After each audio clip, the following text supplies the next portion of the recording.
Hay dos, efectivamente me ha tocado un recorrido suficientemente largo. Los pacientes primeros que vimos fueron hace 30 años.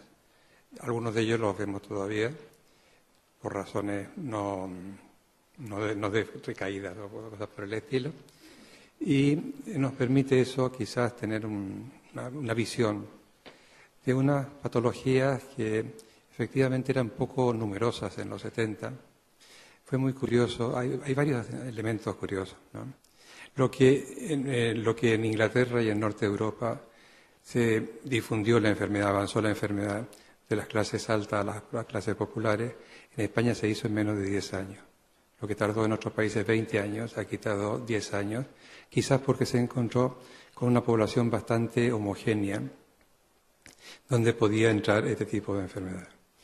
Llegaron, junto con el consumo de drogas masivo, que fue también hasta cierto punto novedoso para quienes estaban aquí, y también con el SIDA, que llegó poquito después, ¿no? Son patologías que han tenido una evolución, quizás la que conoce mejor todo el mundo es la del SIDA, que ha dado pasos gigantes en cuanto a su disminución de mortalidad. ¿Hay una anterior a eso, no? Bien.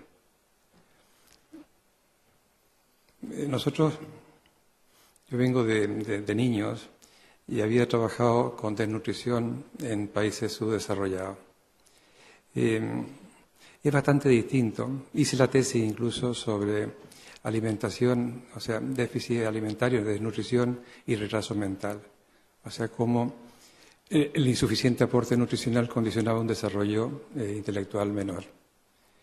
Nos une a quienes trabajamos en niños una concepción evolutiva y constructivista que se extiende a todo el ciclo vital.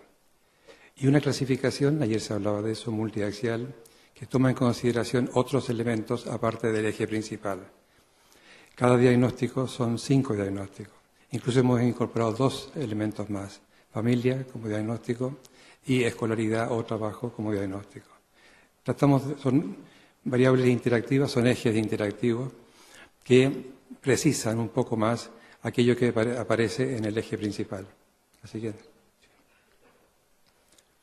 La clasificación multiaxial, ustedes la conocen, la usa el diagnóstico psiquiátrico, el desarrollo de personalidad, enfermedad orgánica, factores desencadenantes, funcionamiento global, que se mencionaba ayer, y después incorporamos 2 elementos más, que son familia y colegio en el caso de los niños. Siguiente. Es algo que es muy querido para nosotros, pero que es válido, pensamos, por lo menos hasta la adolescencia. Tiene siempre una expresión relacional, vincular y repercusión en el desarrollo evolutivo, de tensiones, disarmonías, regresiones. Siguiente. Bien. Un poquito antes. Sí. Esta es otra consideración con la cual trabajamos. El concepto de ciclo vital y cómo este tipo de trastornos puede afectar en cualquier momento del ciclo vital. Siguiente. Bien. Según la edad de aparición, nosotros trabajamos en un hospital infantil. Trabajar en un hospital infantil nos permite avanzar o retroceder en la edad y nos impide, al tener pacientes hasta 18 años, seguir en lo que para muchos de ustedes es la visión habitual. Hay trastornos de la alimentación infantil, los llamados feeding disorder, niños difíciles de alimentar, trastornos alimentarios prepuberales y del adolescente. Hemos dividido incluso los programas, tenemos un programa para niños pequeños, un programa para prepúberes y un programa para adolescentes. Siguiente. Tienen en común la repercusión fisiopatológica, mirada en pérdida o ganancia de peso, pero es la respuesta biológica al hambre o, en el caso opuesto, a la comida en exceso. Tiene una mentalización parcial y un vínculo inseguro o una disempatía. Bien. Irene Chatour es un personaje importante, fue la primera que describió la anorexia infantil. La verdad es que desde el modelo anglosajón. Estas son las formas de trastornos que decide Chatoor, que son las que vemos también: enfermedad orgánica, ingesta altamente selectiva, anorexia infantil, TCA postraumático, por la reciprocidad de apego con el cuidador, y regulación de ciclos básicos. La siguiente. Este es el hospital de día de niños pequeños. Fue un hospital de día de niños autistas que fue evolucionando hacia niños incluso usaba trastornos de personalidad en primera infancia, y dentro de esto con trastornos psicofisiológicos, entre los cuales está la alimentación. Siguiente. Para que se hagan una idea, en 3 años se han visto 259 niños con trastorno de alimentación infantil. Son el equipo que los trata, centro de referencia en este tipo de trastornos, que normalmente no se habla de ello, ¿no? Esto va aumentando también. La mayoría de los niños llegan con una sonda nasogástrica, están alimentados enteralmente, y con una relación con sus padres desesperante. Siguiente. El grupo de prepuberal, del cual hablé, son de 6 a 12 años, y usamos la clasificación de Brian Lacks, que es la que sale aquí: anorexia nerviosa, comedor selectivo, fobia a tragar, comedor emocional, vómito cíclico, bulimia, trastorno por sobreingesta, trastorno alexitímico o psicosomático. Serían las formas de expresión en prepuberales que hemos seguido la clasificación del GOT. Lo siguiente. Esto es lo más conocido ya: anorexia nerviosa, purgobulímica, parciales, atípicas, bulimia, síndromes parciales, trastorno por atracones. Bien. Normalmente, ayer lo planteaba también algunos de los compañeros, estamos dividiendo aquellos cuadros alimentarios que cursan con infrapeso de los que cursan con sobrepeso. Bien, estos son los hospitales de día. Voy mostrándolo muy... Hay un hospital de día de niños chiquititos con 12 plazas. La siguiente. Estos son los niños. No, son los del pequeño todavía. Sigue. Un hospital de día de 6 a 12 años. La siguiente. Estos son los niños. Hospital de tarde de adolescente de 12 a 18 años. Siguiente. Siguiente. Y hospital de día, un día a la semana, que ha sido uno de los temas que más nos ha permitido trabajar, ¿no? El desarrollo de los hospitales de día en los hospitales oncológicos, quirúrgicos, etcétera, que van un día a la semana, un día cada 15 días, nos permite a nosotros también considerar como hospital de día otra intervención intensiva de un día a la semana. Es un aspecto que te mencionaba ayer: cuando inicia la rehabilitación, ¿ya? Esa continuación del tratamiento agudo al terminar la hospitalización. A nosotros la rehabilitación debe empezar desde el primer día de ingreso. Seguimos más bien pautas de los cardiólogos, digo siempre, de quienes tienen experiencia en intervenciones prontas, más que la formulación psiquiátrica de los hospitales de día. Siguiente. Bueno, es una bandeja. No, lo de la bandeja, supongo que lo habrán copiado todos de alguna parte, es muy elegante de la Max Planck Institute. La presentación del alimento no es igual sucesivo que en bandeja. De ahí que el problema es que los pacientes se condicionan a cierto tipo de panes, a cierto tipo de vasos, y siguen por años usando el mismo modelo. Así es. Bien, este es el tema de hoy.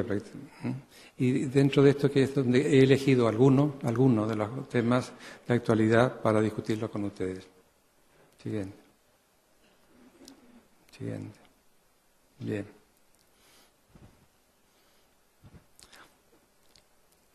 Los trastornos de alimentación, por las razones que todos conocemos, han hecho de los trastornos de alimentación una enfermedad mediática que está en los medios y que le interesa tanto a periodistas como a parte de la población. Por supuesto que eso lo vemos como un aspecto negativo. Todo lo que crea alarma social se supone que es negativo. Curiosamente, en este caso al menos, creo que no hay una anterior a eso. En este caso, al menos, nos ha dado la impresión, y así lo hemos comentado, que la alarma ha llegado a la población y la detección ha sido mucho más temprana. Las madres como grupo se han, como se dice hoy, empoderado, que dicen los mexicanos, y ante la sintomatología alimentaria consultan muy rápidamente. ¿Ya? Estoy hablando de 10, 15 años a esta parte. Esto ha significado que, por ejemplo, en otoño estamos recibiendo los casos que empezaron en primavera. O sea, hemos llegado a 6 meses, 12 meses máximo de la cosecha del año, como decimos, ¿no? De los miles de personas que asumen conductas de riesgo en la campaña de adelgazamiento, una parte de ellos se enferma, que no son muchos, ¿ya? Y llegan prontamente. Eso ha sido hasta hace 2 años. El siguiente. Bien. La alarma social llega a la familia, la alarma social llega a las madres especialmente y llega también, curiosamente, a los pediatras y médicos de familia, ¿no? Le llega más que por la formación típica de dentro del sistema sanitario, le llega por la televisión. Entonces se da este fenómeno en que responden rápidamente hace 5 años, espérate más, 10 años, que tienen un porcentaje de acierto del 95%. En otras palabras, cuando nos envían un trastorno de alimentación, es un trastorno de alimentación. Si lo llevamos a otro tema muy, muy querido en niños, como el déficit atencional, estamos en un 40-50%. No sé si me entienden, ¿no? Es una concordancia, pueden acertar e incluso te dan... Lo que es increíble porque tienen muy poco tiempo los compañeros y la anotación que hacen no es más que eso, ¿no? Bien. Pero, estamos ante un nuevo brote epidémico. Ha aumentado, creo que la doctora Falla lo decía ayer, nos llegan niñas o adolescentes con muy mal estado general, con muy delgadas, con complicaciones, con derrame pericárdico, con diferentes complicaciones médicas. Y nos llama la atención porque hacía tiempo que no nos pasaba eso. Eso en hospitalización, ¿no? Donde ocupamos todas las camas en ella. Y por otro lado, en lo que lleva la doctora Grael, que es el programa de admisión, vamos a llegar a 300 casos nuevos este año. Los vamos a superar un poco. Eso significa que estamos recibiendo 8 pacientes nuevos cada semana con un trastorno de alimentación. ¿Bien? No significa, por favor, que todos sean de igual gravedad y que hayamos tenido que aceptar ingresos de urgencia que habitualmente no hacemos por este tipo de razones. ¿Qué está pasando? ¿Es un fenómeno que nos toca solamente a nosotros? No sé, lo comparto con ustedes. El siguiente. Esto es lo de la doctora Grael. Esto viene ya hace tiempo, ¿no? Un 10% de madres y familiares de pacientes que consultan han presentado un trastorno de alimentación. Digo, es un detalle curioso nada más. Nosotros vamos a llegar a los 3.000 pacientes ya. Son pocas las madres que hayan sido pacientes nuestras que tengan los hijos con un caso nuevo. Da la impresión que han sabido hacer con sus hijas aquello que no pudieron hacer sus madres con ellas, que hay un aprendizaje en aquello que dice Rosa Calvo, en resolver los problemas de los demás, pero una incapacidad en resolver los propios. Es un detalle curioso. Se habla de una segunda generación, probablemente habrá una tercera generación. Está aquí la doctora Bayo. Tenemos un programa de seguimiento de embarazo y crianza que en general nos está dando buenas noticias, que las madres pueden llevar adelante su embarazo y como madres que lo hacen bastante bien. Es posible que estemos ante un nuevo brote epidémico. Mirando cada crisis económica y social aumenta el número de consultas. Bueno, Eso se da en toda la psiquiatría, en toda la psicología. Es como un sector anticíclico, o algo así se dicen los economistas. El hecho que nos hacen polvo. Bueno. ¿Qué es lo que...? Hay una serie de fenómenos que son curiosos y dignos de comentar.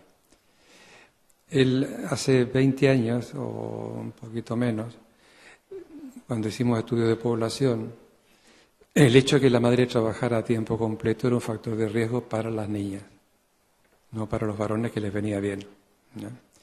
Estábamos con un 30% de mamás trabajando. Hoy tenemos un 70% de mamás trabajando, ¿no? Pero hay datos que, incluso trabajando, la detección de los cuadros ha mejorado por parte de las madres, ¿no? ¿Cuáles son los factores que influyen? Probablemente se pierde la capacidad de protección a nivel familiar cuando hay una crisis, porque coincide, ¿no?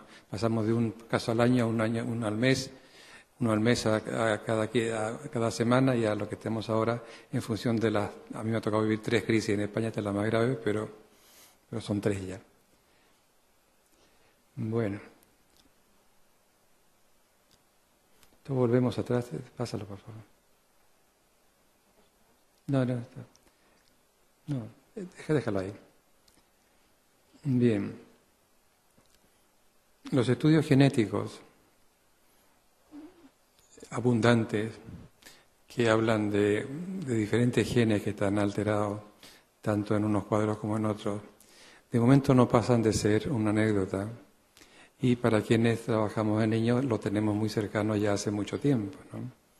Una de las preguntas clásicas que hacemos: ¿a quién ha salido la niña o el niño, ¿no? ¿Se parece a quién o no se parece a acá? Como decía el otro día en un periódico un famoso oncólogo, está muy lejos todavía el momento que lleguemos con un pendrive a un laboratorio de genética con nuestro mapa genético y nos sirva de algo. O sea, para nosotros de momento estamos más interesados en la epigenética y en recordar aquellas experiencias que tenemos. El otro día hablaba el doctor Toro de rasgos hereditarios, justamente, y quizás la idea que tenemos es que los aspectos que vemos y que se heredan son los aspectos ligados a temperamento. El temperamento de cada niño o de cada adulto, después, base del carácter y de la personalidad, se hereda en un 50% aproximadamente. Hay rasgos temperamentales que vemos en la sala cuna. Estamos interesados en los niños ansiosos para comer, los insaciables, los que no tienen apetito. Todo eso se puede ver ya en recién nacido, prácticamente. Y otros de expresión tardía. De ahí que estamos siempre preguntando a quién salió. Y siempre encontramos a quién salió. Si la familia está más o menos bien, lo ponen en un enemigo de la familia dentro de la familia extensa. Y si son más normales, pues van a mirar sonriente al padre, a la madre, etc. Sí, es lo que digo. Borde como su tía, preocupada de su aspecto como la abuela, cabezota como su hermana, seductora como... La patoplastia, la forma en la cual se da la enfermedad, individualiza a cada individuo, ¿no? Para no tener que recordar nombres, yo le pongo apodos a todos los pacientes, que a veces me llaman después de años para decir, soy la Llorona. Bueno, sí. Este es otro tema, que ayer se trató también. En prepuberales, adolescentes y jóvenes, cuando se habla en femenino, la prevalencia es 8 o 9 veces mayor que en varones. Eso ya lo recoge Sender cuando hace un estudio de 100 años, que dice que esta proporción se mantiene en los últimos 100 años. Más expuestas a la publicidad, conductas de riesgo, comparan sus cuerpos para sentir a veces profunda insatisfacción corporal. Presentan una vulnerabilidad fisiológica específica ante las dietas y para adelgazar. Mira, la idea que tenemos es la siguiente. En los feeding disorders, los niños que comen mal, que dan ganas de matarlos, según dice la familia, la relación entre chicos y chicas es muy parecida. En prepúberes ya empieza a ser 6:4, 7:3 de niñas hacia niños. En adolescentes, la proporción que todos conocemos. En adultos, a partir de la forma, va nivelándose después de la menopausia, en la edad correspondiente en el varón, y en los viejos, que hay un grupo de anoréxicos viejos, es igual en hombres que en mujeres. Estas variaciones dan que hablar todavía. Este es de Toro, en su libro El adolescente en su mundo, y que nos habla de algo que nos apasiona en este momento. Para quienes trabajamos en niños nos interesó el desarrollo de la cognición, el desarrollo cerebral en los primeros años de vida, en una época que se decía que la gran parte de esa maduración se daría a poco los primeros 2 o 3 años. El interés que hay sobre la neocorticalización en la pubertad y adolescencia viene a explicarnos algunas cosas que conocíamos por Piaget y observábamos y que ahora ya lo tenemos más claro. Espera un momento.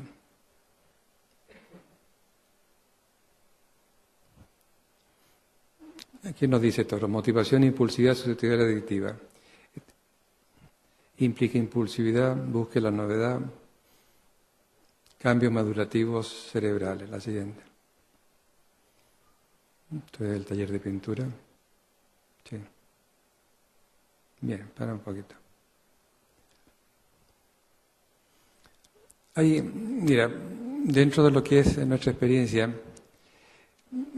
así como nos preocupa bastante las niñas que hacen un desarrollo corporal y sexual con ello, con anticipación a su edad. De los casos de suicidio que hemos tenido, creo que hay por lo menos uno, sí, que cumplía esos requisitos. Cuerpo grande, cabeza chica, aquí usa otro término, el doctor Toro, que es conductores sin cabeza, ¿no? El desarrollo de las áreas emocionales del cerebro y el lento desarrollo de las áreas corticales frontales hace posible un hiato, ¿no?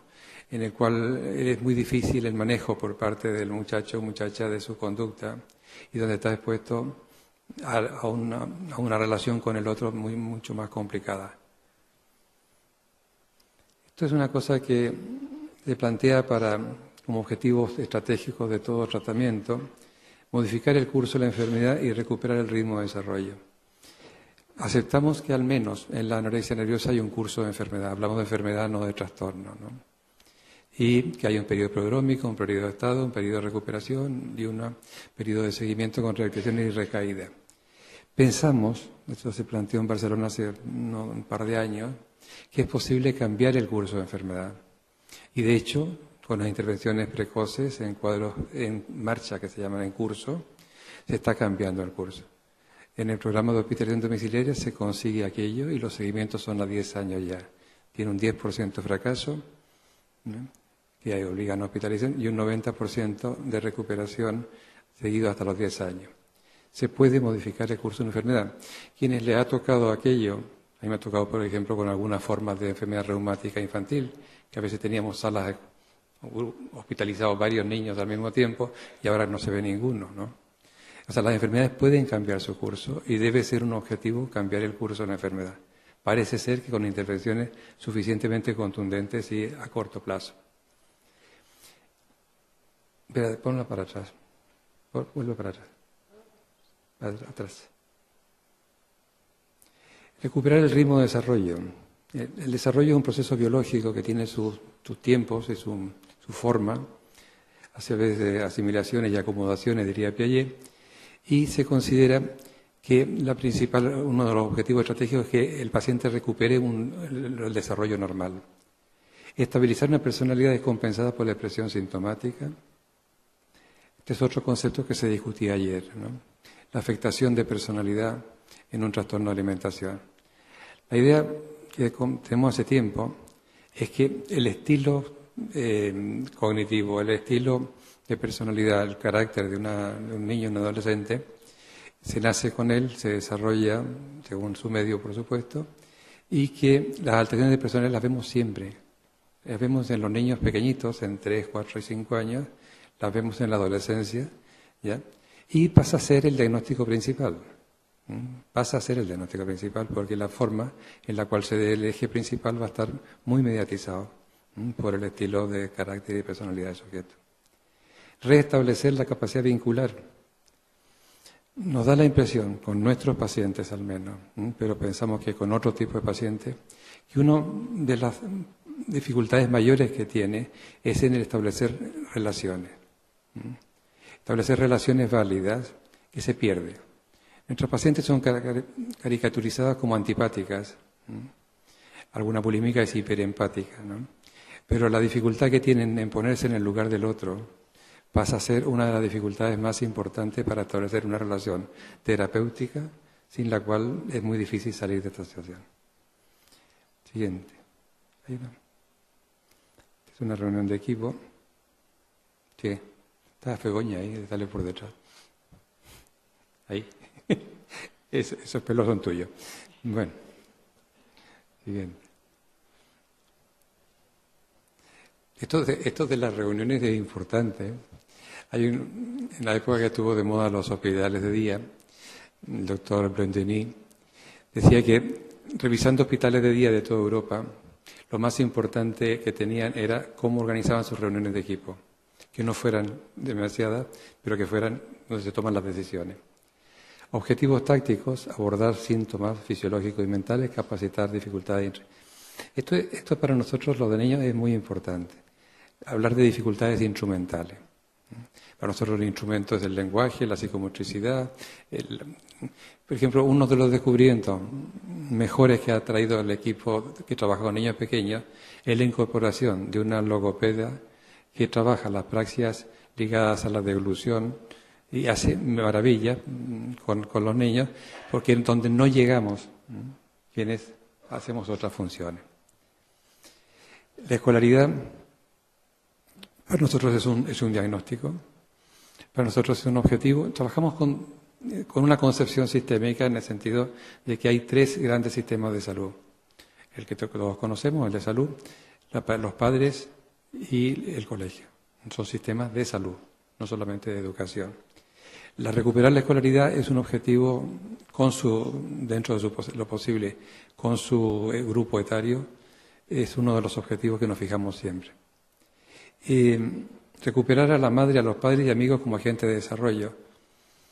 Más que críticas, nos da la impresión de que la mayoría de los padres están en una especie de desamparo, de un no saber qué hacer. En la medida que se les da tareas y que se les exige, funcionan mejor.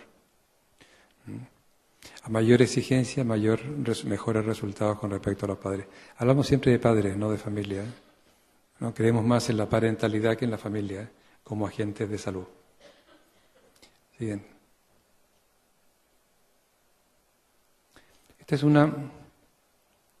si lo miramos desde atrás, nos dicen que aproximadamente entre un 18 y 20% de adolescentes que tienen trastorno de alimentación han tenido problemas de alimentación en la infancia. Si lo hacemos al revés, que nunca coinciden, en función de los casos vistos hace 10 o 12 años, no es tal. La mayoría, mejor dicho, no es lo mismo. La mayoría de los niños que han estado en tratamiento por haber llegado con una sonda nasogástrica y tal, no están después entre nuestros pacientes de adolescentes.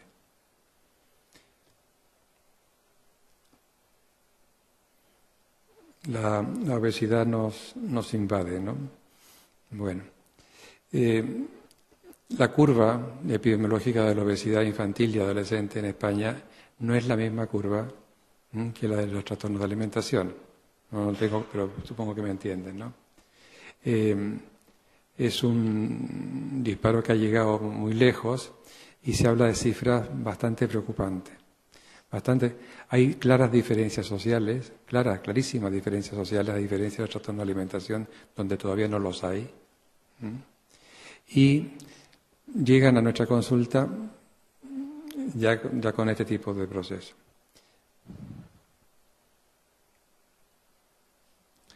Este es una cosa que nos ha acompañado ya varias décadas. El concepto de insatisfacción corporal ha ido más lejos que la subida de peso. En los estudios que hemos hecho con población con sobrepeso y obesidad, y le hemos pasado, por ejemplo, cuestionarios ligados a insatisfacción corporal, a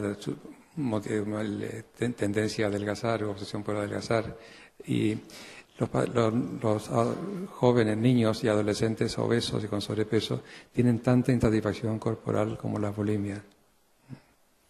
La propensión a bajar de peso es menor, pero existe también. Cuando hemos hecho tratamientos, en un multicéntrico grande que hicimos, con el mismo modelo de los trastornos de alimentación, si bien mejoraron, cuando veíamos los resultados finales, persistía insatisfacción corporal y tendencia a adelgazar pese al tratamiento, ¿no? Lo cual se consideraba un factor de riesgo de recaída, lógicamente. Esto ya lo dije.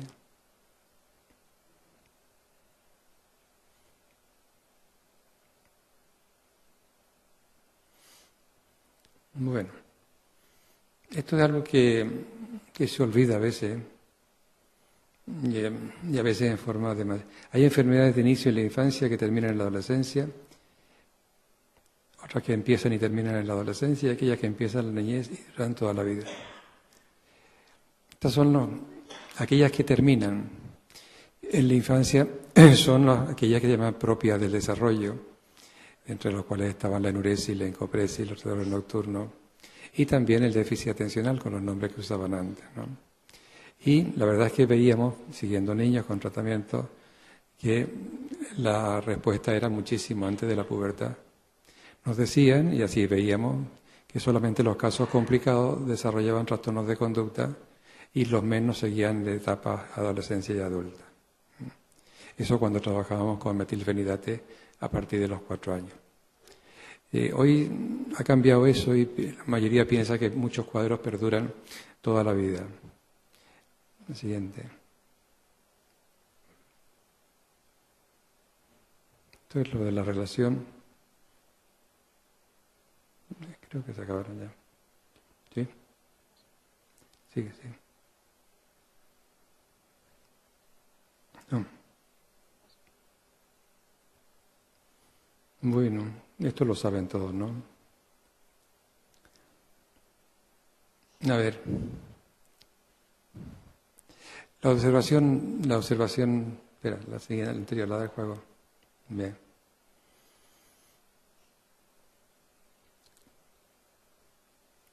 La observación de niños debe hacerse en un medio natural, y dentro del medio natural el mejor de todos son los recreos, los patios o similar. Hemos hecho observación en parques, observación en recreos de niños de diferentes edades. Hemos hecho observación de niños con trastornos de alimentación de 3 a 5 años, que solamente hablaban de comidas y de castigos, ¿no? ¿Cuál sería el equivalente en adolescentes del juego, ¿no? Da la impresión que es la charla del adolescente, ¿no? La charla del adolescente, que es uno de los medios de difusión de enfermedad, y también, a ver si pon la siguiente.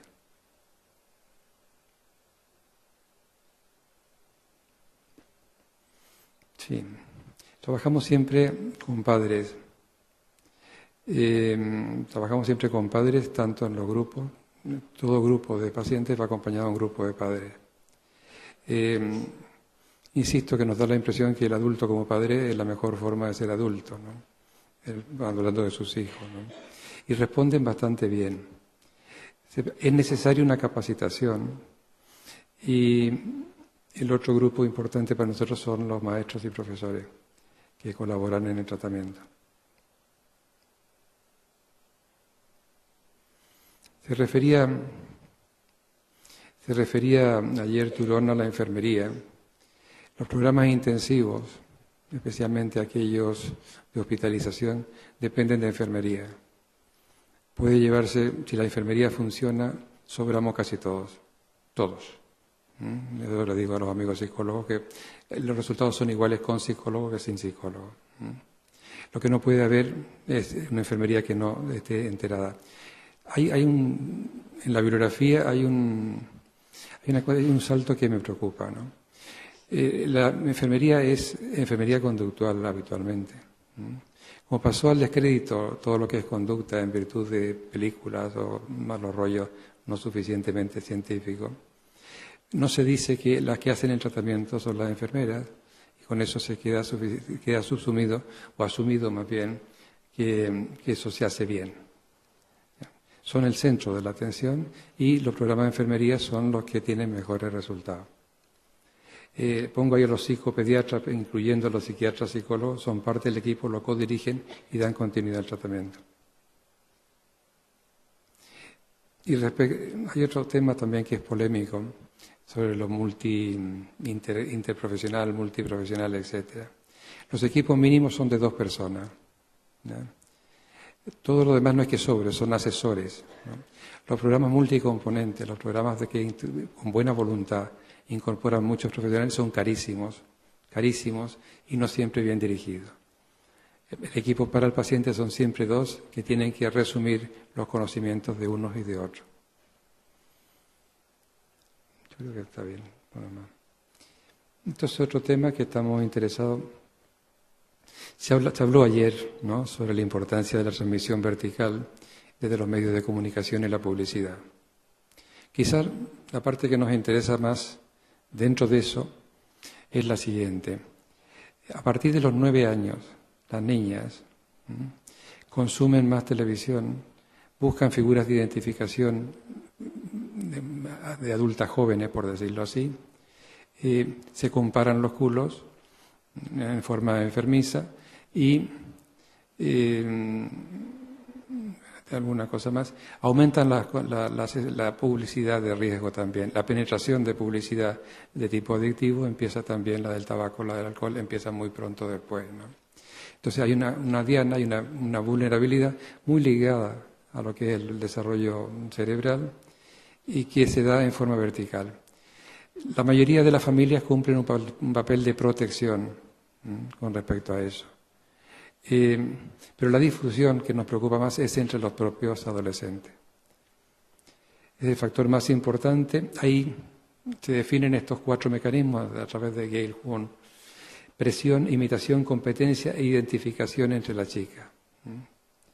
La presencia de varones ha mejorado la situación porque cortan el diagnóstico, la difusión de la comunicación. Los colegios femeninos tienen una mayor casuística en este momento que los colegios mixtos. ¿Sí? Ya lo vemos eso.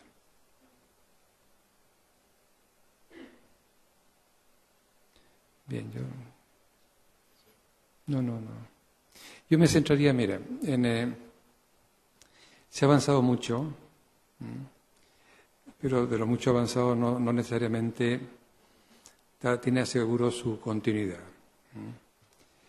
Se han creado unidades de referencia prácticamente en todas las comunidades autónomas y se ha sensibilizado suficientemente al personal. Eso no es algo consolidado, ni mucho menos, ¿no?